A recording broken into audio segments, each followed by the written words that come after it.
Voilà, je vous remercie, Monsieur le procureur général. Je suis interpellé par deux questions. La première est relative au cautionnement. Pourquoi certains en ont bénéficié? Du moins, on a donné une suite favorable lorsqu'ils ont cautionné. Et pourquoi pour d'autres, la suite n'a pas été favorable? C'est la première question qui m'interpelle et qui a été largement répondue par Monsieur le procureur de la République, sur le tribunal de grande instance de Dakar.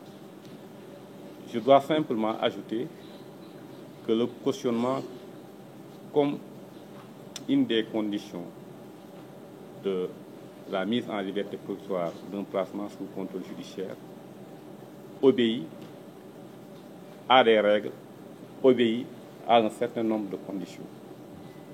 Toutes les fois que le ministère public a estimé que les conditions ont été remplies relativement au cautionnement afin de bénéficier d'une liberté provisoire ou d'un placement sous contrôle judiciaire, une suite favorable a été donnée. Mais toutes les fois que nous avons estimé que les conditions ne sont pas réunies, nous nous sommes opposés.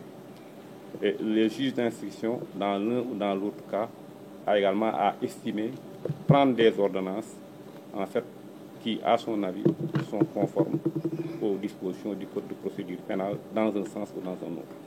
Donc, ce sont les quelques éclaircissements que je voudrais apporter par rapport au cautionnement. Tout ce qui nous intéresse en la matière, est-ce que les conditions prévues ont été respectées, oui ou non?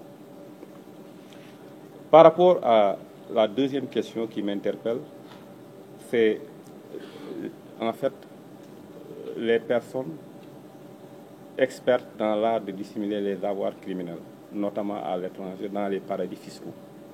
À cette question, je voudrais simplement dire qu'effectivement, il y a des montants qui ont été repérés, tracés dans des pays étrangers et des commissions rogatoires ont été prises par le juge d'instruction vers nos collègues, en fait, magistrats de ces pays dans lesquels ces fonds ont été retracés.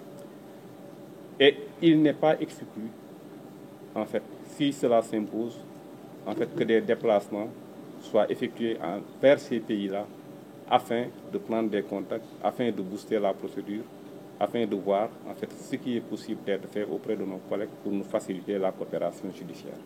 Donc, je confirme, il y a effectivement des fonds qui ont été retracés à l'étranger et il y a eu des commissions rogatoires du juge d'instruction qui ont été envoyées vers nos collègues, en fait, se trouvant dans ces pays pour leur coopération dans le cadre de ces procédures. C'est tout, monsieur le procureur. Bien. Je vous remercie, monsieur le procureur financier.